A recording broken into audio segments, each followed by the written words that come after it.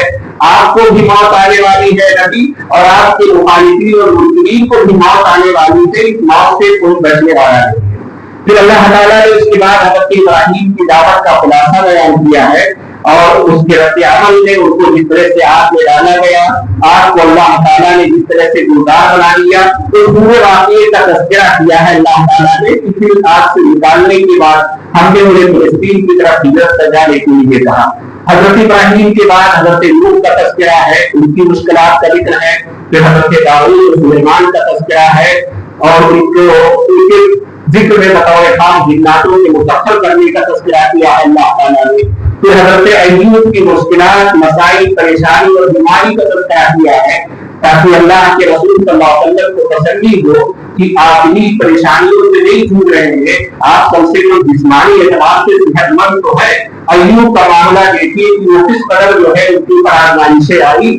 اس کے بعد اللہ رب العزت نے حضرت ادریس، حضرت یوسف، حضرت یونس، حضرت زکریا اور حضرت اسماعیل وغیرہ کا ذکر کیا ہے۔ اتنے انبیاء کا اس میں ذکر ہے، اسی لیے سورت کو سورت الانبیاء کہا جاتا ہے، اور سورت کے آخر میں اللہ رب العزت نے قرب قیامت اور اس کی برپا ہونے کی زمینوں اور آسمانوں کی حالت بیان کی ہے، اور سب سے آخر میں کہا ہے کہ اے نبی، ہم نے آپ کو ساری دنیا کے لیے رحمت للعالمین بنا کر کے بھیجا۔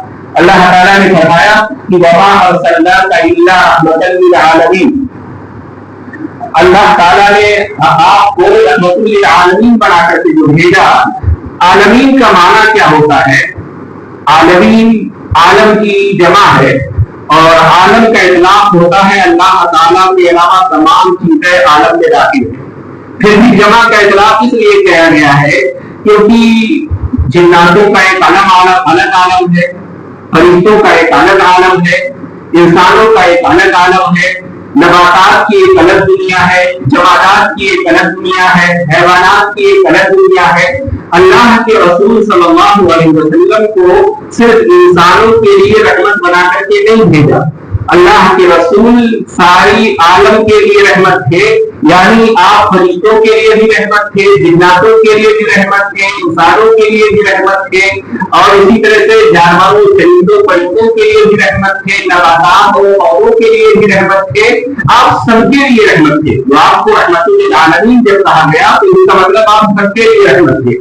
فرشتوں کے لیے آپ رحمت تھے، اس کو ایسے سمجھے، وہ رسول حدیث جس میں اللہ کے رسول صلی اللہ علیہ وسلم نے فرمایا کہ من اکل من هذه البقلة فقول وقال مرة البصل والثوم والقربان، جو شخص یہ سبزی لہسن اور ایک مرتبہ اپنے کہا کہ کچا پیاز، کچا لہسن اور اسی طرح کڑی ہوا یہ سبزی آتی ہے گندنا، جو اس کو کھائے فلا یقربن مصلانا، تو ہمارے مسجدوں میں نہ آئے۔ ہمارے بعض روایت میں مصلانا کا لفظ ہے، بعض میں مسجدنا کا لفظ ہے کہ ہماری مسجد میں کوئی کچا پیاز کھا کر کے، کچا لہسن کھا کر کے، کچا گندنا کھا کر کے نہ آئے۔ کیوں نہ آئے؟ اللہ کے رسول صلی اللہ علیہ وسلم نے اس کی گوئلت پر تعریف کہا فَإِنَّ الْمَلَائِكَةَ تَتَأَذَّى مِمَّا يَتَأَذَّى مِنْهُ بَنُو آدَمَ، اس کی بو سے فرشتوں کو تکلیف ہوتی ہے، جس طرح سے انسان کو بدبو سے تکلیف ہوتی ہے، ایسے ہی فرشتوں کی اس کی بو سے تکلیف ہوتی ہے۔ اس لیے فرشتوں کو تکلیف نہ دے آپ، اور مسجد میں پیاز، لہسن اور گندنا جیسی چیزیں کھا کر کے آپ نہ آئے۔ حرام نہیں ہے پیاز کا کھانا، کچا لہسن کا کھانا، لیکن کھا کر کے مسجد میں آنا اس لیے اللہ کے رسول نے منع کر دیا تاکہ اس سے فرشتوں کو تکلیف نہ ہو۔ گویا کہ آپ نے ان کے لیے بھی رحمت کا خیال رکھا۔ آپ دیکھیں کہ اللہ کے رسول صلی اللہ علیہ وسلم نے جناتوں کے لیے کیسے خیال رکھا۔ اللہ کے رسول صلی اللہ علیہ وسلم کی مشہور حدیث ہے، حضرت عبداللہ بن مسعود راوی ہے، ترمذی کی روایت ہے کہ آپ نے فرمایا لا تستنجوا بالرمس ولا بالعظام فإنه ذلك ذلك من الجن، تو لوگ گوبر اور نیند کے سوکھے ٹکڑوں سے استنجا نہ کرو. باہر انسان کو استنجا کی حالت پیش آ جائے, شریعت میں رخصت کرتی ہے, مٹی کے ڈھیلے ہیں, مٹی کے ٹکڑے ہیں, اس سے استنجا کر سکتا ہے. لیکن آپ نے کہا اگرچہ سوکھا ہوا نیند اور گوبر کا ٹکڑا وہ پیشاب کو سکھا سکتا ہے, لیکن آپ اس سے استنجا نہ کر سکیں, نہیں کر سکتے ہیں. آپ اس سے استنجا نہ کریں. کیوں نہ کریں؟ اس لیے کہ جو ہے وہ تمہارے بھائی دلوں کی غذا ہے. جو ہڈی ہوتی ہے وہ ہڈی جن کھاتے ہیں, جو عید کے ٹکڑے ہوتے ہیں ان کی سواریوں کے لیے عید ہوتی ہے. تو اس سے شریعت نے ان کے بھی آرام کا, ان کو بھی تکلیف نہ دینے کا خیال رکھا ہے کہ جناتوں کو بھی ہم سے کوئی تکلیف نہیں پہنچنی چاہیے. آپ دیکھیں گے کہ اللہ کے رسول صلی اللہ علیہ وسلم نباتات اور پودوں تک, بے جان چیزوں تک کے لیے بھی کس طرح سے رحمت تھے. اللہ کے رسول صلی اللہ علیہ وسلم جب مدینہ آئے, مسجد نبوی کی تعمیر کی, مسجد نبوی میں جب آپ نے خطبہ دینا شروع ہوا تو حضرت عبداللہ بن عمر کہتے ہیں کان نبی صلی اللہ علیہ وسلم الی جذع النخلہ, کھجور کا ایک تنا تھا, اس تنے سے ٹیپ لگا کر کے اللہ کے رسول صلی اللہ علیہ وسلم خطبہ دیا کرتے تھے. فلما اتخذ المنبر, پھر منبر بنایا گیا. ایک انصاری عورت کے غلام کے میمون رضی اللہ تعالیٰ عنہ کارپینٹر تھے, بڑھئی تھے. انہوں نے ایک منبر بنایا 3 دنوں کا. تو جب وہ منبر بنا دیا گیا اللہ کے رسول صلی اللہ علیہ وسلم نے کھجور کا وہ تنا چھوڑ دیا اور اس منبر کو خطبہ کے لیے اختیار کر لیا. جب اللہ کے رسول صلی اللہ علیہ وسلم خطبہ دینے کے لیے منبر پر چڑھے, فحن الجذع, وہ تنا سسک سسک کر رونے لگا, اس سے سسکنے کی آواز آنے لگی. اللہ کے رسول صلی اللہ علیہ وسلم منبر سے اترے. منبر سے اترنے کے بعد آپ صلی اللہ علیہ وسلم نے اس تنے کے اوپر ہاتھ رکھا, اس کو سہلایا. ترمذی کی روایت میں ہے کہ فلترمہ حتی سکن, آپ اس کو سینے سے چمٹا دیا اور لگائے رہے یہاں تک کہ اس نے رونا چھوڑ دیا. ابن ماجہ کی روایت میں ہے کہ اللہ کے رسول صلی اللہ علیہ وسلم نے فرمایا لو لم احترمه لحن الى يوم القیامہ, اگر میں اسے گود میں لے کر کے سینے سے نہ لگاتا تو وہ قیامت تک ایسے ہی روتا رہتا. تو آپ صلی اللہ علیہ وسلم کو ایک تنے کے بھی تکلیف کا اور درد کا اس طرح سے خیال تھا, اس کے لیے بھی اس کو بھی روتا ہوا آپ دیکھ نہ سکے. اور خطبہ چھوڑ دیا, منبر سے اتر کر کے آئے, اس کو چپ کرایا اور اس کو سینے سے لگا دیا. اسی طرح سے سنن ابی داؤد میں کتاب الجہاد کی روایت ہے, حضرت عبداللہ بن جعفر رضی اللہ تعالیٰ عنہ راوی ہے, بیان کرتے ہیں کہ اور نفر رسول اللہ صلی اللہ علیہ وسلم خلفہ ذات یوم, ایک دن اللہ کے رسول صلی اللہ علیہ وسلم نے مجھے اپنی سواری پر پیچھے بٹھا لیا, سواری کے اوپر پیچھے بٹھا لیا اور مجھ سے ایک ایسی بات بیان کی جو میں کسی کو نہیں بتاؤں گا. پھر کہتے ہیں وَكَانَ أَحَبُّ مَا اصْطَفَىٰ إِلَيْهِ رسول اللہ صلی اللہ علیہ وسلم لِحَاجَتِهِ, کہ اللہ کے رسول صلی اللہ علیہ وسلم جب قضائے حاجت کے لیے جاتے تھے تو سب سے پسندیدہ چیز, قضائے حاجت کے لیے باہر جاتے سب سے پسندیدہ چیز جس کے پیچھے چھپ کر کے آپ قضائے حاجت کرتے تھے وہ کوئی ٹیلا, کوئی اونچی جگہ, کوئی اونچا پتھر ہوتا تھا, اور وہاں کی شنخ یا کہیں پر کھجور کا کوئی جھنڈ نظر آتا تھا, کھجور کے بہت سارے پیڑ نظر آتے تھے, اس کے پیچھے جا کر کے آپ قضائے حاجت کیا کرتے تھے. کہتے ہیں کہ فدخل حائط رجل من الانصار, ایک دن اللہ کے رسول صلی اللہ علیہ وسلم قضائے حاجت کے لیے ایک انصاری کے باغ میں گئے. فاذا هو جمل, وہاں پر ایک کنواں بنا ہوا تھا.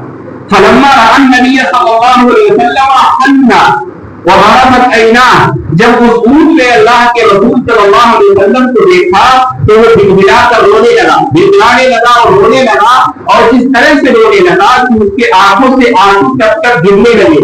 اللہ کے رسول صلی اللہ علیہ وسلم نے جب اس کو روتے ہوئے اور بھنبھناتے ہوئے آنسو بہاتے ہوئے دیکھا, آپ اس کے پاس گئے.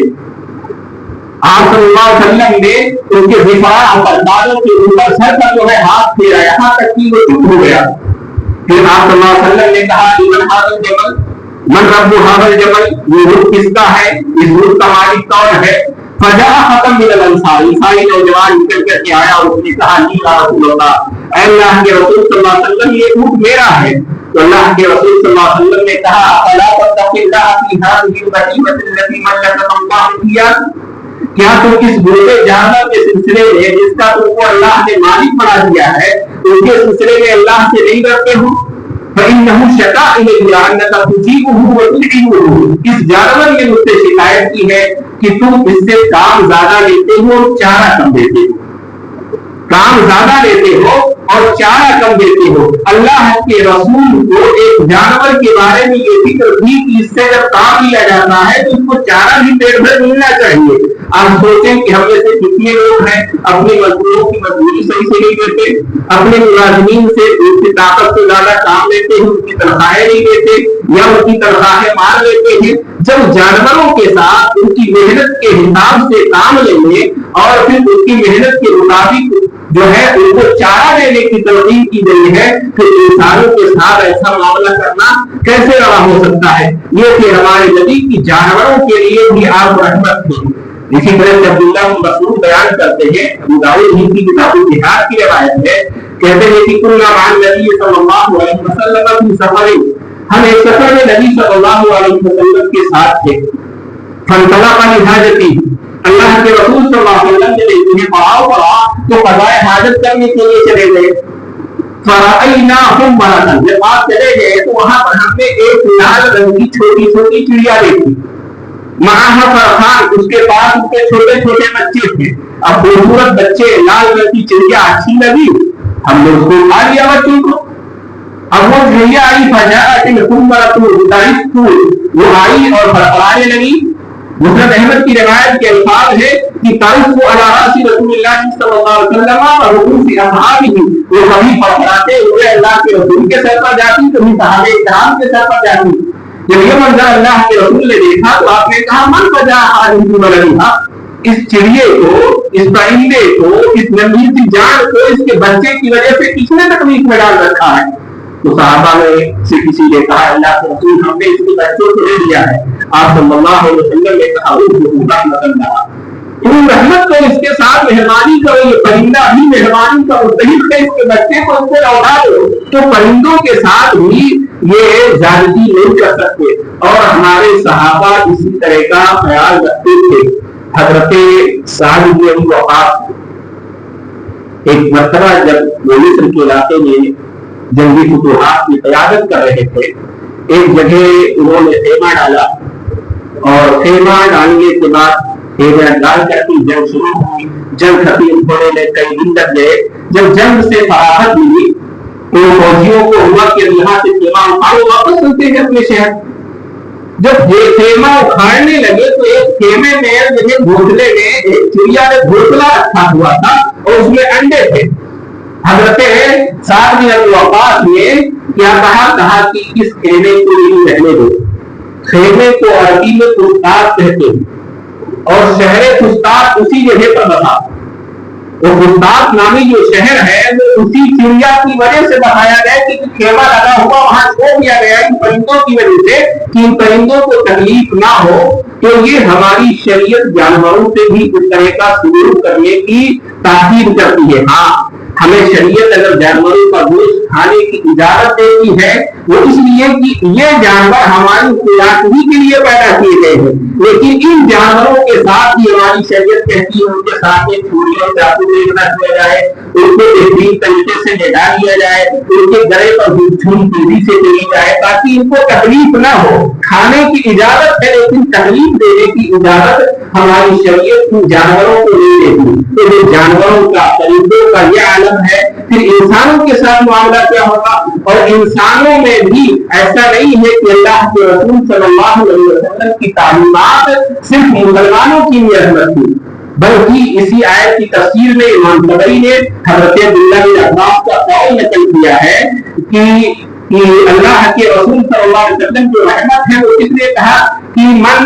یؤمن باللہ والیوم الآخر کانت لہ رحمۃ فی الدنیا والآخرہ، جو اللہ پر اور آخرت پر ایمان لے آیا اس کے لیے اللہ کے رسول صلی اللہ علیہ وسلم کی تعلیمات دنیا میں بھی باعث رحمت ہے اور آخرت میں بھی باعث رحمت ہے. ومن لم يؤمن بالله ورسوله، لیکن جو اللہ اور اس کے رسول کا ایمان نہیں لایا اس کے لیے اللہ کے رسول کی ذات اس دنیا میں رحمت ہے، اس طرح سے رحمت ہے اوفیہ، اس کی وجہ سے اللہ کے رسول کی رسالت کی وجہ سے مسلمانوں کے علاوہ جو غیر مسلمین ہیں ان کو بچا لیا گیا مست سے، بد سے۔ پہلے کیا تھا، انبیاء کے اوپر ایمان نہ لانے والوں کے اوپر آسمان سے عذاب آ جاتے تھے، ان کو کبھی غرق کر دیا گیا، کبھی طوفان سے دوچار کر دیا گیا، کبھی پتھروں کی بارش کر دی گئی، کبھی زمین دھسا دیا گیا، کبھی بندر بنا دیا گیا، بہت طرح کی سزائیں انبیاء کے انکار کرنے والی قوموں کو دی گئی۔ لیکن اللہ کے رسول صلی اللہ علیہ وسلم کا انکار کرنے کے باوجود کسی کافر کے لیے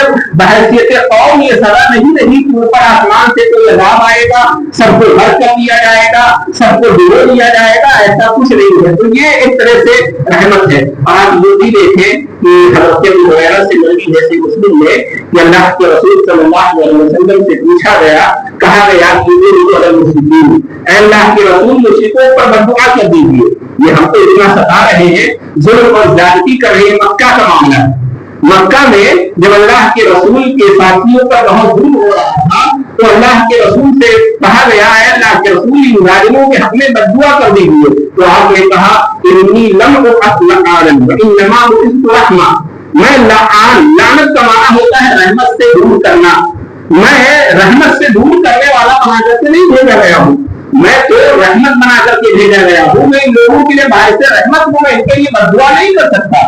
آپ طائف کا قصہ سنتے ہیں اور پڑھتے ہیں کہ جب طائف سے پتھر کی مار کھا کر کے زخموں سے دور ہو کر کے آپ نکلے، حضرت عائشہ کی جو روایت بخاری وغیرہ میں آئی ہے اس میں یہ ہے کہ فرشتہ جو ہے پہاڑوں کا آیا اور اس نے اللہ کے رسول صلی اللہ علیہ وسلم سے سلام کیا اور کہا کہ یا محمد ان اللہ قسم یقول قومک لک، اے اللہ، اے محمد، اللہ تعالیٰ نے آپ کی قوم میں آپ کی بات کا کیا جواب دیا اور کیا سن کیا ہے، سب اچھی طرح سے سن لیا ہے۔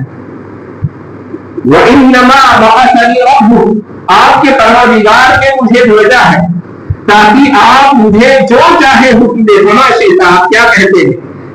اگر آپ کہیں اطبقوا علیہم الاخشبین، میں ان کو دو پہاڑوں کے درمیان رکھ کر کے پیس دوں، اللہ کے رسول صلی اللہ علیہ وسلم نے یہ نہیں کہا، زخموں سے چور ہے، مارے گئے ہیں اور بادشوں اور لوگوں کو آپ کے پیچھے لگایا گیا ہے، شہر سے باہر نکال دیا گیا ہے، خون سر سے بہ کر کے دھوبیوں میں آ کر جل چکا ہے، لیکن آپ کہتے ہیں فَالْأَرْضُ اللَّهَ الْمُخْرِجَ مِنْ أَصْلَابِهِمْ مَنْ يَعْبُدُ اللَّهَ وَلَهُ أَنْ يُشْرِكَ شَيْئًا۔ مجھے امید ہے یہ ایمان نہیں لائے، انہوں نے ایسا کیا ہے، لیکن مجھے امید ہے کہ اللہ تعالیٰ اس کی پشت سے ایسی نسل پیدا کرے گا جو نسل صرف ایک اللہ کی بندگی کرے گی اور اس کے ساتھ شرک نہیں کرے گی۔ تو یہ اللہ کا معاملہ، کے رسول کا معاملہ تھا کفار کے ساتھ، مشرکین کے ساتھ جو آپس میں زیادتی کرتے تھے۔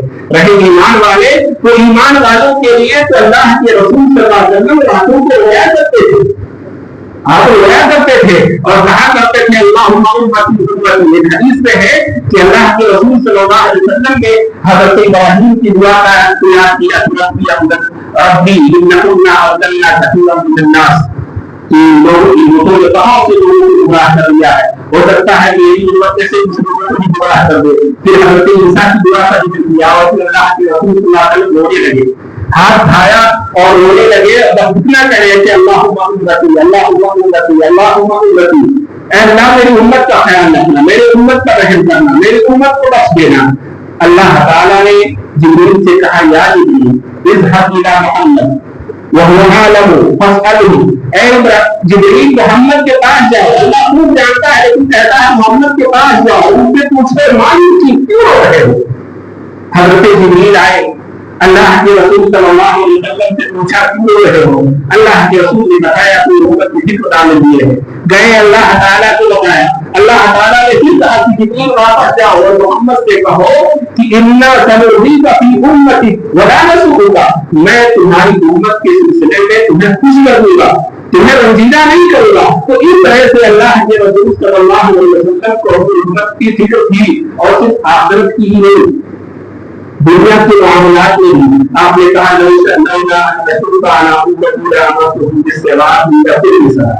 میری امت پر یہ بات شاق لگ رہی کہ ہر نماز میں مسواک کرنا مسواک ہوگا ان کے لیے، تو میں حکم دیتا تھا مسواک کرے. کیوں نہیں دیا؟ تاکہ مسواک نہ ہو جائے. آپ نے کہا کہ اگر میری امت پر شاق نہ ہوگا تو میں یہ حکم دیتا کہ سارے لوگ عشاء کی نماز کے آخری وقت میں پڑھیں. کیوں نہیں دیا آخری وقت میں پڑھنے کا؟